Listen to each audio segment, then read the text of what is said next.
चलिए शुरू करते हैं। पहला प्रश्न आप लोगों के सामने है, जवाब दीजिएगा। जय हिंद, जय हिंद आप सभी को। चलिए शुरू करते हैं। पहला प्रश्न है आप लोगों के सामने। क्या है प्रश्न? श्रव्य परिसर में श्रव्य श्रव्य परिसर में ध्वनि तरंग की आवृत्ति होती है। श्रव्य परिसर में ध्वनि तरंग की आवृत्ति का रेंज कितना होता है? तो 20 हर्ट्ज से 20,000 हर्ट्ज होता है। 20 हर्ट्ज से 20,000 हर्ट्ज होता है। और आवृत्ति का जो मात्रा, आवृत्ति का जो आवृत्ति को जो मापा जाता है वो हर्ट्ज में मापा जाता है, हर्ट्ज में। और ये श्रव्य तरंग का है। और प्राश्रव्य तरंग का कितना होता है? प्राश्रव्य तरंग का कितना होता है? तो 20,000 से 20,000 से अधिक होता है। 20,000 से अधिक 20,000 से अधिक होता है। और एक होता है क्या? अवश्रव्य होता है। अवश्रव्य अवश्रव्य का कितना होता है? तो 20 हर्ट्ज से कम होता है, कम होता है। चलिए अगला प्रश्न देखेंगे। अगला प्रश्न है आर्कमिडीज। आर्कमिडीज का जो नियम है, आर्कमिडीज का जो नियम है वह किस पर लागू होता है? आर्कमिडीज का नियम किस पर लागू होता है? 20 हर्ट्ज से 20,000, 2,000 हर्ट्ज लिखे हैं आप, 20,000 होगा। क्या होगा? आर्कमिडीज का नियम संबंधित है किससे? तो उत्प्लावन बल से। प्लावन बल या इसे ही उत्प्लावन बल भी कहते हैं। प्लावन बल को ही उत्प्लावन बल कहते हैं। अगला प्रश्न देखेंगे। अगला प्रश्न है साधारणतः प्रयोग में आने वाले वस्त्र साधारणतः प्रयोग में आने वाले वस्त्र वस्त्र वस्त्र धोने वाला सोडा। वस्त्र धोने वाला सोडा यानी कि इसका कहने का मतलब है धोवन सोडा। धोवन सोडा यानी कि वॉशिंग सोडा। वॉशिंग सोडा का रासायनिक सूत्र क्या होता है? तो सोडियम बाइकार्बोनेट होता है। सोडियम बाइकार्बोनेट होता है इसका रासायनिक नाम। तो इसका सूत्र क्या होता है सोडियम बाइकार्बोनेट का? Sodium bicarbonate. इसका रासायनिक सूत्र क्या होता है? Na2CO3 into 10H2O। 10H2O होता है इसका रासायनिक सूत्र।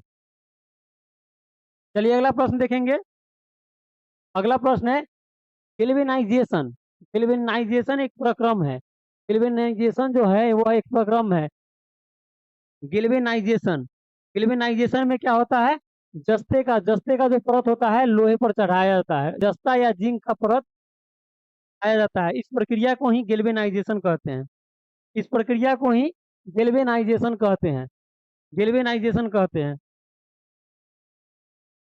और आप लोग बताइएगा, लकड़ी लकड़ी को अगर कीड़े से बचाना है, लकड़ी लकड़ी को कीड़े से बचाने के लिए लकड़ी को कीड़े से बचाने के लिए उस पर किसका लेप चढ़ाएंगे? तो जिंक क्लोराइड का। ZnCl, जिंक क्लोराइड का लेप लगाएंगे, जिंक क्लोराइड का। अगला प्रश्न है कौन सी मिट्टी ज्यादा जल नहीं सोखती है? कौन सी मिट्टी ज्यादा जल नहीं सोखती है? यानी कि सबसे कम जल सोखने वाली मिट्टी। सबसे कम जल सोखने वाली मिट्टी कौन सी है? सबसे कम जल सोखने वाली ये क्लेई मिट्टी जो है, क्लेई मिट्टी, इसे ही क्या कहते हैं? क्लेई मिट्टी को ही चिकनी मिट्टी कहते हैं। चिकनी मिट्टी, चिकनी मिट्टी, चिकनी मिट्टी। और ये सबसे ज्यादा जल सोखती है। सबसे ज्यादा जल धारण क्षमता क्लेई मिट्टी का होता है, यानी कि चिकनी मिट्टी का होता है। और यहाँ पर प्रश्न क्या है? कौन सी मिट्टी ज्यादा जल नहीं सोखती? तो इसका आंसर क्या हो जाएगा? ये गलत आंसर है। इसका आंसर हो जाएगा रेतीला मिट्टी। रेतीली मिट्टी हो जाएगी। रेतीली मिट्टी, रेतीली मिट्टी हो जाएगी। रेतीली मिट्टी क्या हो जाएगा आंसर इसका? कौन सी मिट्टी ज्यादा जल नहीं सोखती, यानी कि सबसे कम जल धारण क्षमता कौन सी मिट्टी का होता है? तो रेतीली मिट्टी का होता है। रेतीली मिट्टी का। और सबसे अधिक अगर कहेगा जल धारण क्षमता, तो क्लेई मिट्टी, जिसे हम चिकनी मिट्टी भी कहते हैं, चिकनी मिट्टी का जल धारण क्षमता सबसे अधिक होगा। लोहे पर जिंक, सही है। चलिए अगला प्रश्न देखेंगे। क्ले मिट्टी को ही क्या कहते हैं? चिकनी मिट्टी कहते हैं। अगला प्रश्न है बीज रहित फल को किस तकनीकी के रूप से विकसित किया जाता है? यानी कि बीज रहित फल, रहित का मतलब होता है, रहित का मल रहित का मतलब क्या होता है? जिसमें न हो, रहित का मतलब न हो।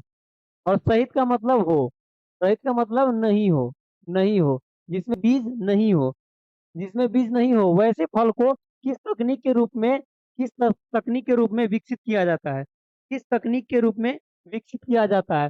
तो क्या हो जाएगा? संकरण से, संकरण तकनीक से विकसित किया जाता है, संकरण तकनीक से। बालू, बालू मिट्टी, बालू मिट्टी। चलिए अगला प्रश्न देखेंगे। अगला प्रश्न है हाइड्रोजन का आणविक द्रव्यमान, हाइड्रोजन का आणविक द्रव्यमान कितना होता है? हाइड्रोजन का आणविक द्रव्यमान होता है 1,008, यानी कि लगभग एक होता है। लगभग में अगर कहे तो एक AMU, एम AMU इसका क्या होता है full form? Atomic mass unit, atomic mass unit, AMU atomic mass unit,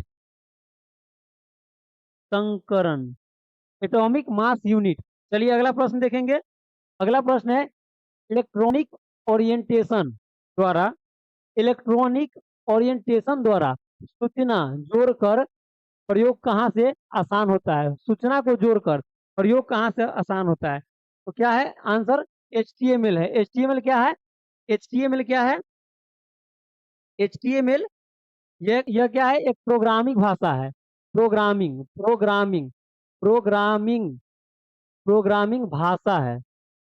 यह क्या है? यह एक प्रोग्रामिंग भाषा है। और इस भाषा कोड का प्रयोग कहाँ पर करते हैं? तो इंटरनेट में करते हैं, इंटरनेट में, इंटरनेट में, इंटरनेट में प्रयोग करते हैं इसका, इंटरनेट में प्रयोग करते हैं, इस प्रोग्रामिंग कोड भाषा का प्रयोग इंटरनेट में करते हैं।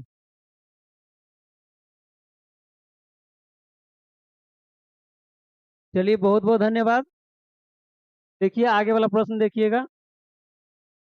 अगला प्रश्न है पॉलिस्टर तंतु निर्मित होता है, पॉलिस्टर तंतु जो होता है निर्मित होता है, पॉलिस्टर तंतु निर्मित होता है, पॉलिस्टर तंतु निर्मित होता है किससे? तो पेट्रोलियम से। पॉलिस्टर तंतु जो होता है वह निर्मित होता है पेट्रोलियम से।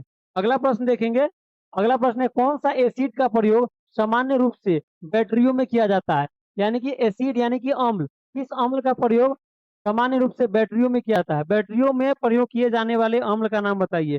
बैटरियों में किस अम्ल का प्रयोग किया जाता है? कृष्णा कुमार, HTML सही है। अगले प्रश्न का जवाब दीजिएगा। सल्फ्यूरिक अम्ल, कुमारी माया जी, सल्फ्यूरिक अम्ल सही है आपका आंसर, सल्फ्यूरिक अम्ल।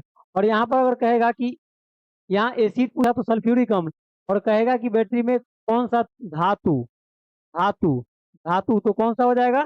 सीसा हो जाएगा, सीसा, सीसा का, शीशा का। चलिए अगला प्रश्न देखेंगे। अगला प्रश्न है 2000 डेसिबल ध्वनि से अधिक ध्वनि तरंग कहलाती है। 2000 डेसिबल से अधिक ध्वनि, ध्वनि तरंग को क्या कहते हैं? 2000, 2000 डेसिबल, डेसिबल ध्वनि से अधिक ध्वनि तरंग को क्या कहते हैं? क्या कहते हैं? तो आंसर क्या हो जाएगा? अल्ट्रासोनिक, अल्ट्रासोनिक इसे ही क्या कहते हैं? प्राश्रव्य, प्राश्रव्य, प्राश्रव्य, प्राश्रव्य तरंग कहते हैं, प्राश्रव्य तरंग कहते हैं। और ये 2000 डेसिबल, डेसिबल यानी कि डेसी सेंटीमिली जो होता है ना, डेसी सेंटीमिली, एक डेसी, एक डेसी बराबर कितना होता है? एक डेसिमल बराबर होता है 1/10 होता है, 1/10। तो प्राश्रव्य तरंग जो होता है 20,000 हर्ट्ज से ऊपर का होता है। तो 20,000, 20,000 हर्ट्ज से ऊपर का होता है। तो हम 1/10 से अगर भाग देंगे तो क्या हो जाएगा? 2000 आ जाएगा। यानी कि अगर डेसिबल में कहे तो 2000 हो जाएगा, और हर्ट्ज में अगर कहे, हर्ट्ज में तो क्या हो जाएगा? 20,000 हो जाएगा, 20,000 से अधिक हो जाएगा, 20,000 से, हजार से अधिक हो जाएगा हर्ट्ज में। और डेसिबल में कहे तो 2000 से अधिक ध्वनि। चलिए अगला प्रश्न देखेंगे। अगला प्रश्न है कैलोरी माप, कैलोरी, कैलोरी जो है वह माप है। कैलोरी में मापते हैं किसको? कैलोरी में किसको मापते हैं? कैलोरी में अल्ट्रासोनिक सही है, अल्ट्रासोनिक, अल्ट्रासोनिक को ही हिंदी में कहते हैं प्राश्रव्य तरंग। कैलोरी को मापा जाता है, कैलोरी, कैलोरी जो है वह मापा जाता है कैलोरी में किसको? ऊष्मा की मात्रा को, ऊष्मा की मात्रा को, ऊष्मा की मात्रा को कैलोरी में मापा जाता है। और यह क्या है, ऊष्मा का सीजीएस मात्रक है। ऊष्मा का सीजीएस मात्रक है, सीजीएस, सीजीएस मात्रक है कैलोरी। और इसका एसआई मात्रक क्या हो जाएगा, एसआई मात्रक क्या हो जाएगा,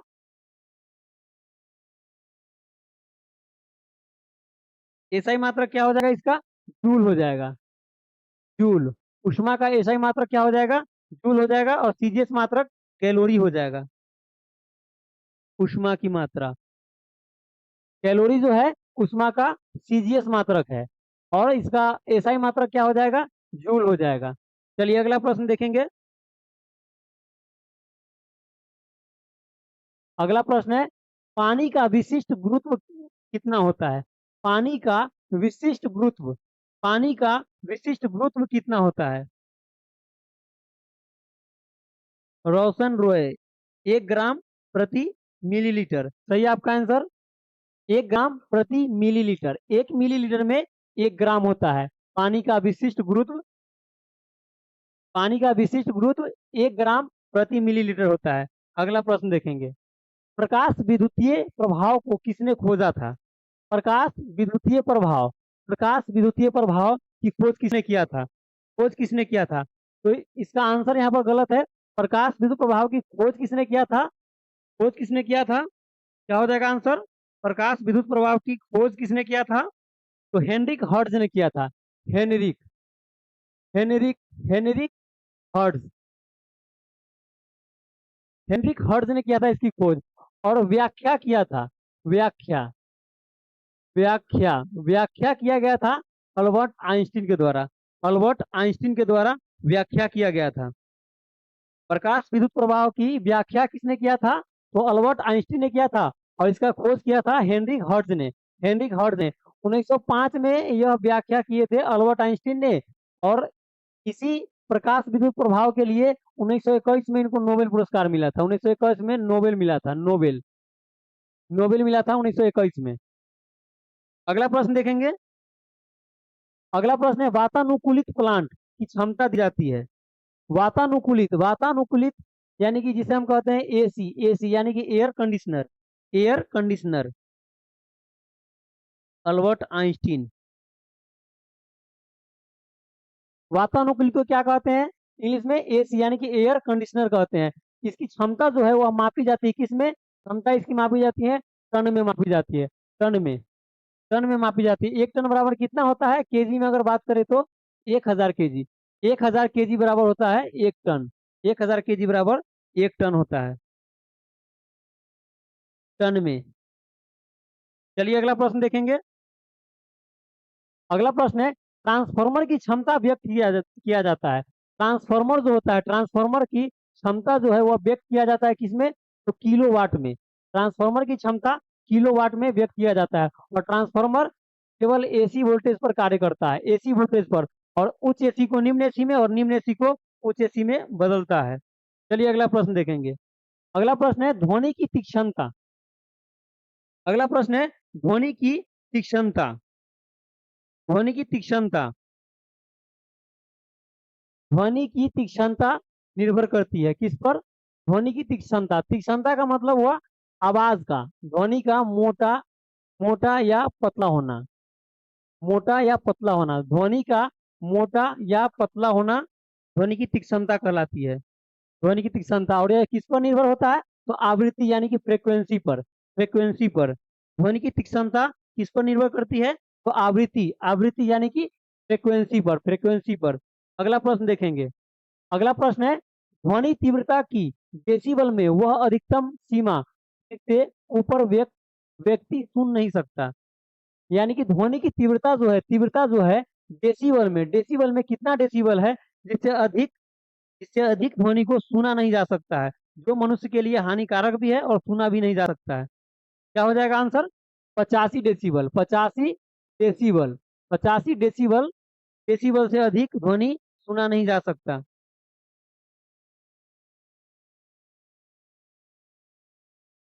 कृष्णा कुमार जी, आपको भी नोबेल पुरस्कार चाहिए। मिलेगा, मिलेगा, वैसा काम कीजिए तो मिलेगा नोबेल पुरस्कार आपको भी, आपका ही नाम आएगा अगले साल 2025 में। चलिए अगला प्रश्न देखेंगे। अगला प्रश्न है, मानव के आराम के लिए, मानव के आराम के लिए सर्वाधिक उपयुक्त तापराश तापराश यानी कि टेम्परेचर जो होता है, तापमान जो होता है, वह मानव के लिए सही हो, मानव के आराम के लिए यानी कि आरामदायक हो मानव के लिए, वह ताप का प्रास क्या है, यानी कि रेंज उसका बताना है कितना है। तो 18 डिग्री सेल्सियस से 22.5 डिग्री सेल्सियस के बीच, 18 से 22.5 डिग्री सेल्सियस, 18 से 22.5 डिग्री सेल्सियस के बीच जो होगा तापमान, वो मानव के आरामदायक होगा, मानव के लिए आरामदायक होगा। अगला प्रश्न देखेंगे। अगला प्रश्न है, ऑटोमोबाइल गियर सामान्यतः बने होते हैं। ऑटोमोबाइल गियर जो होता है बना होता है किसका? एलोय स्टील का, एलोय स्टील का बना होता है। और एलो का मतलब क्या होता है? मिश्र धातु होता है, मिश्र धातु होता है। और यह किसका मिश्रण है? तो आयरन और निकेल का, आयरन और निकेल का होता है, आयरन और निकेल का मिश्र धातु होता है, आयरन और निकेल का। और अगर स्टेनलेस स्टील का बात करें, stainless stainless stainless stainless steel stainless steel की अगर बात करें तो यह फेरस फेरस निकेल निकेल और क्रोमियम का मिश्र धातु होता है। अगला प्रश्न है, अगला प्रश्न देखेंगे।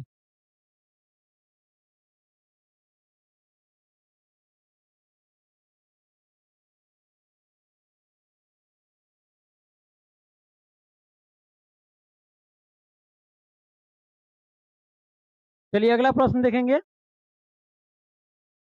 18 से 22.5 डिग्री सेल्सियस, कृष्णा कुमार जी सही है आपका आंसर।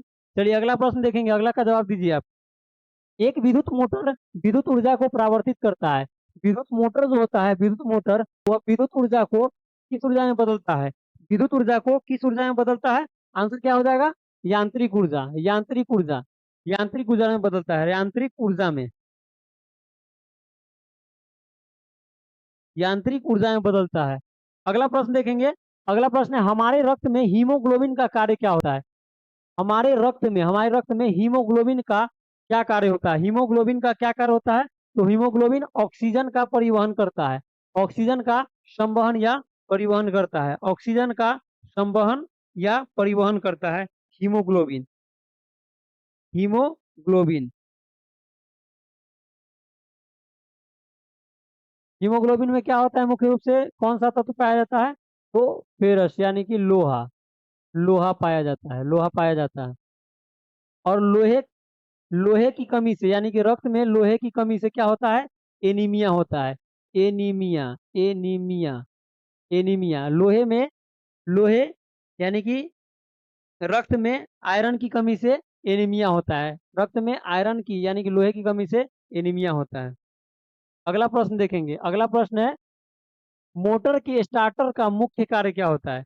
मोटर मोटर के यानी किसी मोटर के स्टार्टर जो होता है, स्टार्टर यानी स्टार्ट करने वाला, उसका मुख्य कार्य क्या होता है? स्टार्टर का मुख्य कार्य क्या होता है? बताइएगा आप लोग।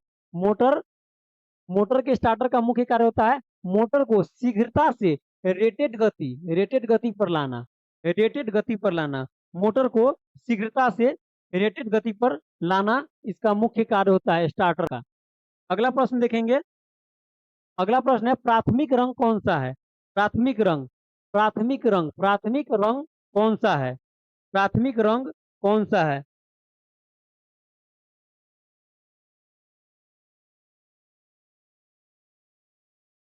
रेड ग्रीन ब्लू, रोशन रॉय सही है आपका आंसर। रेड ग्रीन और ब्लू ये प्राथमिक कलर है, प्राथमिक कलर। और टेलीविजन में जो कलर होता है वो प्राथमिक कलर के कारण ही रंगीन होता है, टेलीविजन।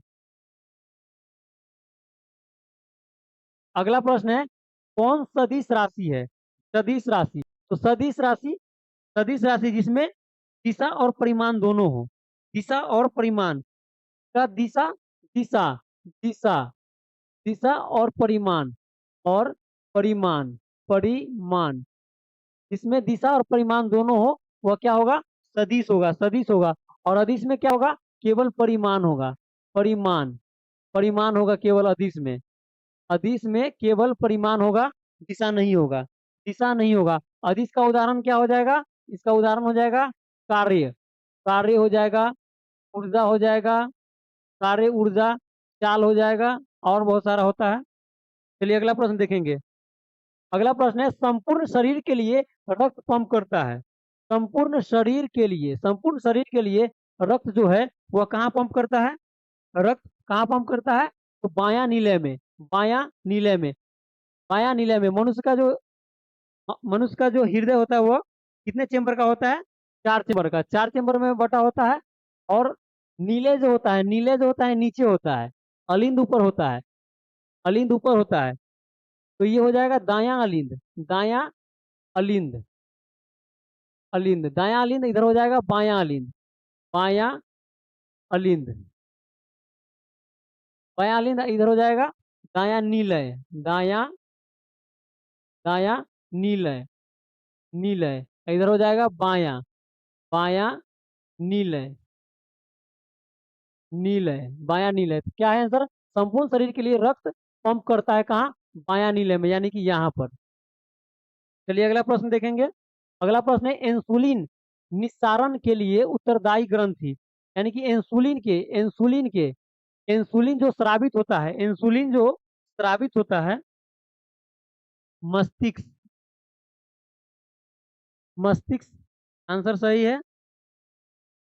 चलिए प्रश्न देखेंगे अगला। इंसुलिन जो स्रावित होता है, स्रावित होता है कहाँ पर? तो अंगनाशय, अंगनाशय इसे क्या कहते हैं? पेंक्रियाज। और अंगनाशय के बीटा सेल में, बीटा, बीटा कोशिका में, कोशिका या सेल, कोशिका या सेल कुछ भी कह सकते हैं। अगला प्रश्न देखेंगे। शरीर नियंत्रण में सहायक होता है, शरीर का जो नियंत्रण होता है, शरीर का जो नियंत्रण होता है, नियंत्रक कौन करता है? शरीर का नियंत्रक। सर भूख लगा है। चलिए कोई बात नहीं, थोड़ा सा देख लीजिए, ज्यादा नहीं है क्लास अब। क्या है? शरीर नियंत्रण में सहायक होता है कौन सा? मस्तिष्क। मस्तिष्क जो होता है वो शरीर के, शरीर का नियंत्रण करता है, मस्तिष्क शरीर का नियंत्रण करता है। अगला प्रश्न देखेंगे। अगला प्रश्न है, पोलियो टीका की खोज किसने की? पोलियो टीका की खोज, पोलियो टीका की खोज किसने किया? जॉन साल्क ने, जॉन साल्क ने। और पोलियो जो है वो विषाणु जनित रोग है, विषाणु, विषाणु जनित रोग है। पोलियो क्या है? विषाणु जनित रोग है। अगला प्रश्न देखेंगे। अगला प्रश्न है, रक्त को थक्का बनाने में मदद करता है। रक्त को थक्का बनाने में यानी कि जमाने में, रक्त जो है जब कट फट जाता है कहीं भी, तो रक्त जो जम जाता है निकलने के टाइम में, जम जाता है, तो वह किस विटामिन की कमी के कारण, किस विटामिन की कमी के कारण नहीं जमता है? और अगर विटामिन रहे तो जम जाता है जल्दी। कौन सा विटामिन? तो विटामिन के हो जाएगा। और अगर प्रोटीन की बात करें तो फाइब्रिनोजेन हो जाएगा, फाइब्रिनोजेन, फाइब्रिनोजेन, फाइब्रिनोजेन क्या?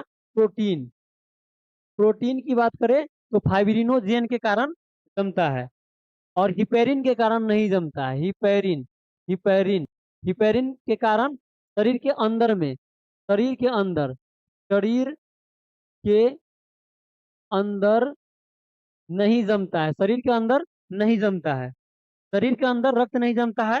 किस प्रोटीन के कारण? तो हिपेरिन नामक प्रोटीन के कारण, हिपेरिन नामक प्रोटीन के कारण। और बाहर में, शरीर के बाहर कट फट जाने के कारण जम जाता है रक्त, किसके कारण? तो फाइब्रिनोजेन प्रोटीन के कारण। और विटामिन पूछे तो के। चलिए इतने अच्छे से बता दिए हैं इसको। अगला प्रश्न है, यदि पृष्ठीय क्षेत्रफल घटा दिया जाए तो पृष्ठ पर कार्यरत दाब क्या होगा? यानी कि पृष्ठीय क्षेत्रफल, क्षेत्रफल को हटा दिया जाए तो पृष्ठ पर कार्यरत दाब क्या होगा? दाब क्या होगा?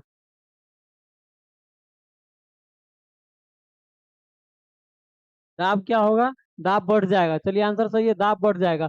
दाब बराबर क्या होता है? दाब बराबर होता है बल बटा क्षेत्रफल, बल बटा में क्या हो जाएगा? क्षेत्रफल हो जाएगा, बल बटा क्षेत्रफल। यहाँ क्या कर रहा है? पीछे क्षेत्रफल, यानी कि इसको, इसको अगर हम घटा दे, इसको अगर घटा देंगे तो ये बढ़ जाएगा। और ये बढ़ने का मतलब है कि दाब क्या हो जाएगा? बढ़ जाएगा। दाब क्या हो जाएगा? बढ़ जाएगा। समझ में आ गया होगा। चलिए अगला प्रश्न देखेंगे। अगला प्रश्न है, जूल प्रति कूलम इकाई है। कूलम किसका इकाई है? जूल प्रति कूलम किसका इकाई है? बढ़ जाएगा।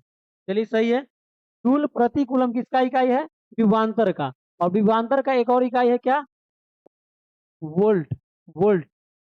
वोल्ट भी क्या है? विभवांतर का ही इकाई है। चलिए अगला प्रश्न देखेंगे। अगला प्रश्न है, बॉल बियरिंग का बॉल बना होता है। बॉल बियरिंग, बॉल बियरिंग यानी कि बैरिंग जो होता है, बॉल बेरिंग जो होता है, उसका बॉल जो होता है वो बना होता है। वह बना होता है किस धातु का बना होता है? बॉल बियरिंग जो बना होता है, बॉल बियरिंग, उसमें जो बॉल होता है वो किस धातु का बना होता है? कार्बन और क्रोम। क्रोम नहीं, यहाँ पर गलत हो गया है, यहाँ पर मिस हो गया है, क्रोमियम होगा ये क्या हो जाएगा? क्रोमियम हो जाएगा। क्रोमियम। क्रोमी क्रोमियम। क्रोमियम। क्रोमियम हो जाएगा ये। Carbon, high. High carbon chromium steel के कारण। हाई कार्बन क्रोमियम स्टील के कारण। हाई कार्बन क्रोमियम स्टील के कारण। अगला प्रश्न है, इस्पात की कठोरता मुख्यतः इस्पात इस्पात की कठोरता मुख्यतः निर्भर करती है। इस्पात की कठोरता यानी कि इस्पात क्या है? मिश्र धातु है, और उसमें इसका जो कठोरता होता है, कार्बन की प्रतिशत। हाँ सही है आपका आंसर कुमारी माया जी। कठोरता जो होता है इस्पात में, वह किसके कारण होता है? तो कार्बन के प्रतिशत पर निर्भर करता है। कार्बन की प्रतिशत पर निर्भर करता है कठोरता। चलिए अगला प्रश्न देखेंगे। अगला प्रश्न है, लोहे का गलनांक है। लोहे का गलनांक कितना होता है? लोहे का गलनांक 1539 डिग्री सेल्सियस होता है। 1539 डिग्री सेल्सियस होता है लोहे का गलनांक। लोहे का गलनांक 1539 डिग्री सेल्सियस होता है। अगला प्रश्न देखेंगे। अगला प्रश्न है, सबसे हल्का तथा सर्वाधिक वाष्पशील द्रव ईंधन, यानी कि सबसे हल्का भी है और सर्वाधिक वाष्पशील द्रव ईंधन है। द्रव ईंधन है, सर्वाधिक वाष्पशील द्रव ईंधन कौन सा है? गैसोलीन है। गैसोलीन सबसे हल्का और सर्वाधिक वाष्पशील द्रव ईंधन है। कौन? गैसोलीन। गैसोलीन क्या है? एक द्रव ईंधन है, सर्वाधिक हल्का और सर्वाधिक वाष्पशील ईंधन है। अगला प्रश्न देखेंगे। अगला प्रश्न है अगला प्रश्न है गन मेटल। गन मेटल यानी कि मेटल यानी कि धातु। मेटल यानी कि धातु। धातु तो गन मेटल किसका मिश्र धातु है? किसका मिश्रण है? तो तांबा, टीन और जिंक। तांबा, टीन और जिंक। तांबा, टीन और जिंक का। और एक आता है gun powder. Gun powder. Gun powder. Powder. Gun powder. Gun powder किसका मिश्रण होता है? Gun powder. गन पाउडर किसका मिश्रण होता है? तो sulphur. Sulphur. Sulphur, charcoal. Charcoal, sulphur, charcoal और soda. Sulphur, charcoal, soda. Soda होता है, सोडा। चलिए अगला प्रश्न देखेंगे। अगला प्रश्न है, कंप्यूटर में रैम क्या है? रैम। कंप्यूटर में जो रैम का प्रयोग करते हैं, कंप्यूटर में जो रैम लगा होता है, रैम जो लगा होता है उसका क्या होता है full form? Random access memory. Random access memory. Random access memory सही है। अगला प्रश्न देखेंगे। अगला प्रश्न क्या है? कंप्यूटर का वह भाग जो दिमाग की तरह कार्य करता है। कंप्यूटर का वह भाग जो दिमाग की तरह कार्य करता है कौन सा है? सीपीयू है। सीपीयू। सीपीयू इसका फुल फॉर्म क्या होता है? आप लोग जवाब दीजिएगा, फुल फॉर्म क्या होता है सीपीयू का? क्या हो जाएगा? Central. Central central processing. Processing pro central processing. Processing. Central processing. Central processing unit. Unit. Central processing unit होता है। अगला प्रश्न है, चुंबकीय फ्लक्स की इकाई। चुंबकीय फ्लक्स जो होता है, चुंबकीय फ्लक्स, इसकी इकाई क्या होता है? चुंबकीय फ्लक्स की इकाई। चुंबकीय फ्लक्स की इकाई वेबर। वेबर सही आपका आंसर। क्या हो जाएगा? वेबर हो जाएगा। चुंबकीय फ्लक्स की इकाई वेबर। अगला प्रश्न देखेंगे।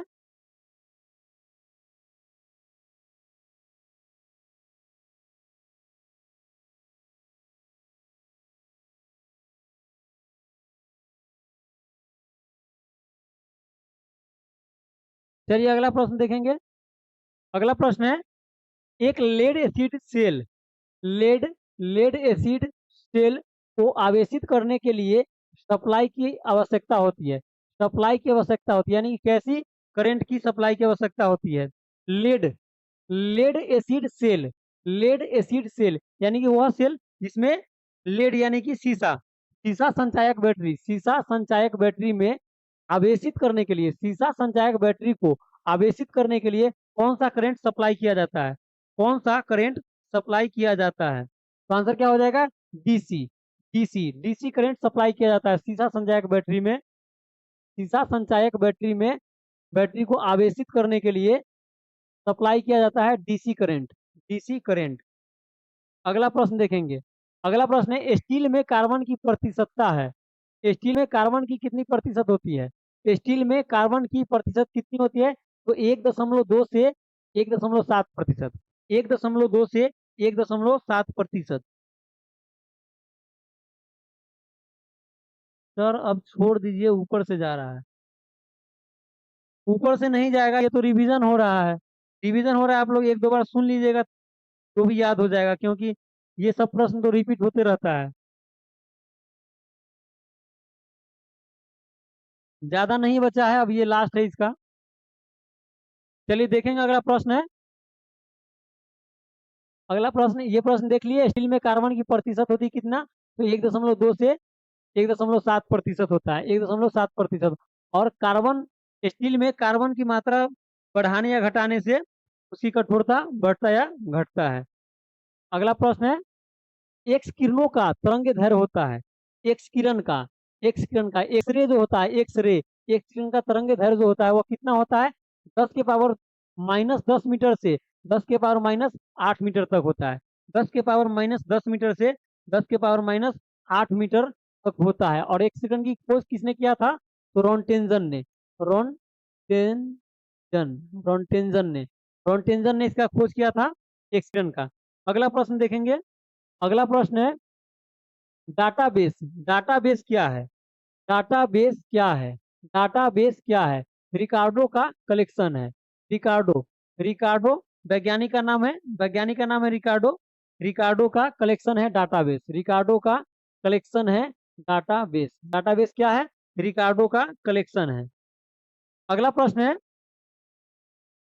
है, एक अस्थायी चुंबक का चुंबकत्व नष्ट होता है। एक अस्थायी अस्थायी चुंबक जो होता है, अस्थायी चुंबक अस्थायी चुंबक जो होता है, अस्थायी चुंबक चुंबक अस्थायी चुंबक का चुंबकत्व जो होता है वो नष्ट होता है। कैसे? जब चुंबकन बल हटता है। चुंबकन बल जब हटा लिया जाता है तो अस्थायी का चुंबकत्व जो है वह हट जाता है।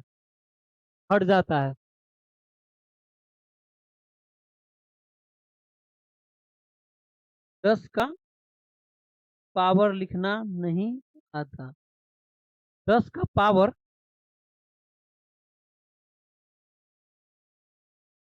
चलिए अगला प्रश्न देखेंगे। आप क्या पूछ रहे हैं? 10 का पावर लिखने नहीं आता।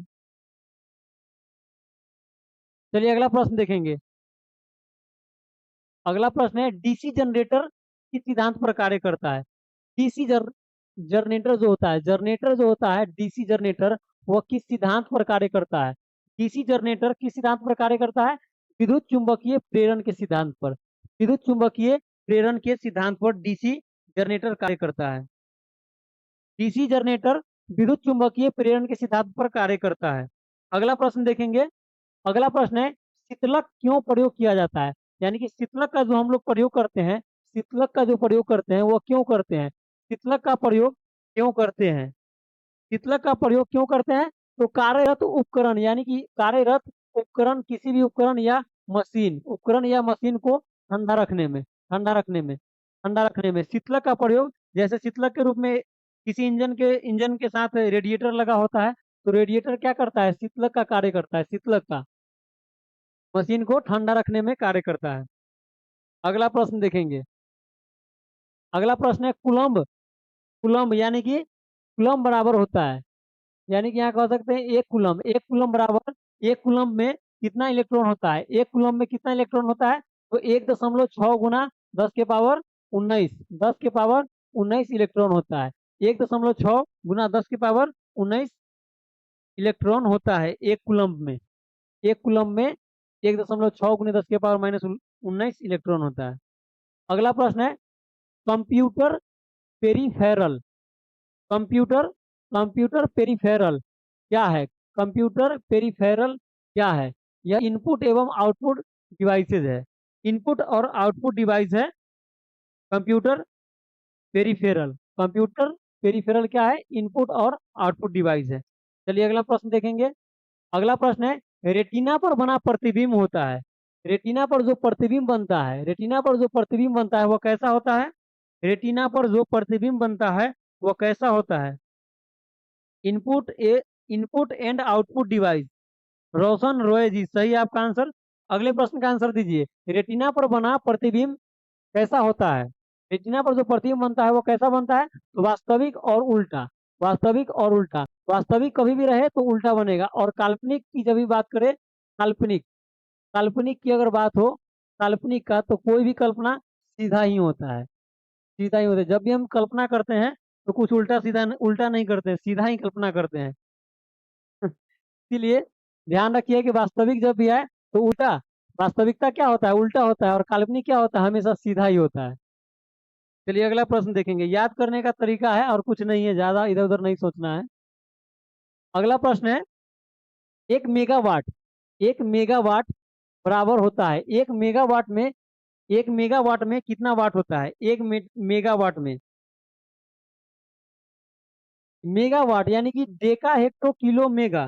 Deka Deka Deka hecto Deka hecto Deka hecto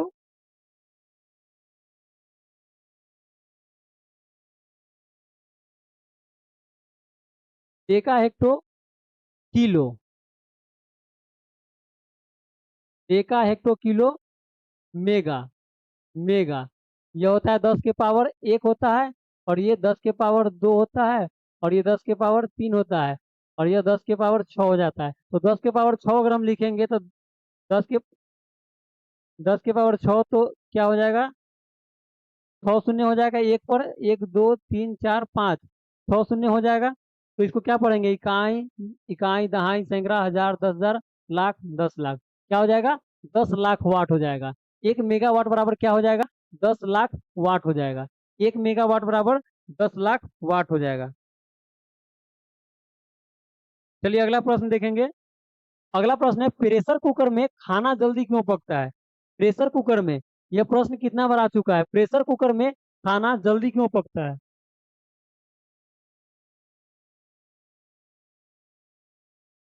Krishna Kumar ji, आपको नींद आ रहा है। कोई बात नहीं, नींद आ रहा है तो भी क्लास कर लीजिए। ऑफलाइन में तो अभी तक नींद नहीं आ रहा है किसी को। अब एग्जाम नजदीक में आ रहा है तो आप लोग नींद में भी पढ़िए, क्योंकि अगर एग्जाम निकालना है ना तो नींद में भी चलना पड़ता है और पढ़ना भी पड़ता है। इसीलिए नींद में भी थोड़ा पढ़ लीजिए। चलिए अगला प्रश्न देखेंगे, टाइम ज्यादा नहीं लेंगे, प्रश्न देखेंगे अगला। प्रेशर कुकर में खाना जल्दी क्यों पकता है? प्रेशर कुकर में खाना जल्दी क्यों पकता है? तो बढ़ा हुआ प्रेशर। प्रेशर यानी कि दाब दाब दाब बढ़ाते हैं, दाब बढ़ाने के कारण क्वथनांक बढ़ जाता है। तो उबलन बिंदु जो होता है, उबलन बिंदु जिसे हम क्वथनांक भी कहते हैं, क्या होता है? बढ़ जाता है। दाब बढ़ाने से क्वथनांक बढ़ जाता है, जिसके कारण जल्दी खाना पक जाता है, जल्दी खाना पक जाता है। अगला प्रश्न देखेंगे। फलों के रस के परिरक्षण के लिए किस रसायन का प्रयोग करते हैं? फलों के रस के परिरक्षण परिरक्षण के लिए किस रसायन का प्रयोग करते हैं? तो क्या हो जाएगा answer? Sodium benzoate. Sodium benzoate के द्वारा फलों का जो रस होता है उसका परिरक्षण यानी कि उसका जो सुरक्षा किया जाता है, उसको, फलों के रस को सुरक्षित रखा जाता है। तो परिरक्षण किया जाता है किस रसायन के द्वारा? किस रसायन के द्वारा? तो सोडियम बेंजोएट के द्वारा। Sodium benzoate. अगला प्रश्न देखेंगे। अल्टीमीटर से क्या मापते हैं? प्रमुख मापक मापक यंत्र के बारे में बताए थे आप लोगों को, उसमें अल्टीमीटर का कितना बार चर्चा हो चुका है? आप लोग जवाब दीजिएगा। अल्टीमीटर, अल्टीमीटर का प्रयोग कहाँ करते हैं? किसे मापने के लिए? अल्टीमीटर का भूतल से ऊंचाई मापने में, भूतल से यानी कि पृथ्वी से ऊंचाई मापने के लिए अल्टीमीटर का प्रयोग करते हैं, अल्टीमीटर का। अगला प्रश्न देखेंगे। अगला प्रश्न है क्यूरी। क्यूरी क्यूरी इकाई है, क्यूरी किसकी इकाई है?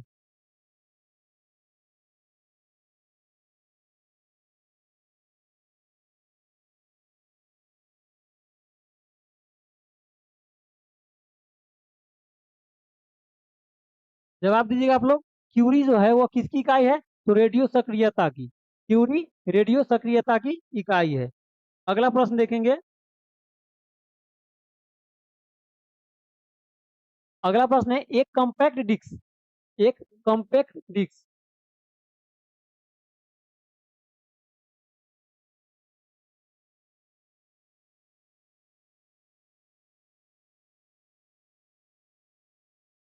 कॉम्पैक्ट डिस्क यानी कि सीडी का फुल फॉर्म क्या होता है? कॉम्पैक्ट डिस्क होता है। किस प्रकार की डाटा भंडारण पद्धति है? किस प्रकार की डाटा भंडारण पद्धति है? तो यह क्या है? प्रकाशिक। प्रकाशिक यानी कि ऑप्टिकल।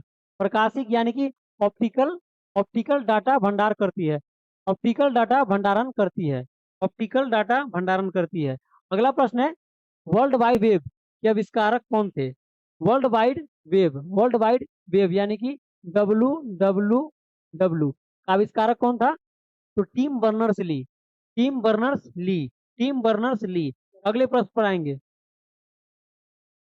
अगला प्रश्न है आईटी का विस्तृत रूप।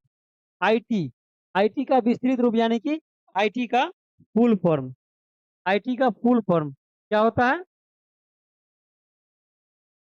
कुमारी माया जी ऑप्टिकल। सही है आपका। चलिए अगला प्रश्न का जवाब दीजिएगा। आईटी का विस्तृत रूप क्या होता है? तो इंफॉर्मेशन टेक्नोलॉजी। इंफॉर्मेशन टेक्नोलॉजी होता है। Information technology. चलिए अगला प्रश्न देखेंगे।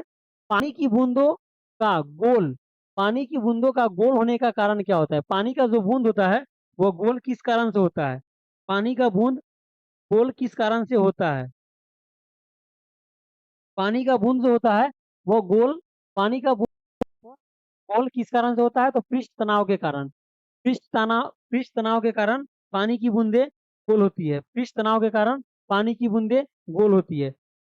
चलिए क्वेश्चन बैंक नंबर क्वेश्चन, ये लास्ट प्रश्न है। लास्ट प्रश्न है यह। क्या है?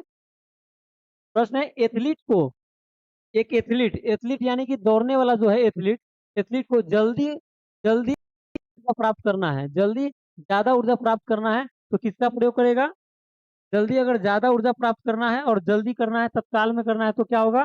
कार्बोहाइड्रेट का प्रयोग करेगा। कार्बोहाइड्रेट का प्रयोग करेगा।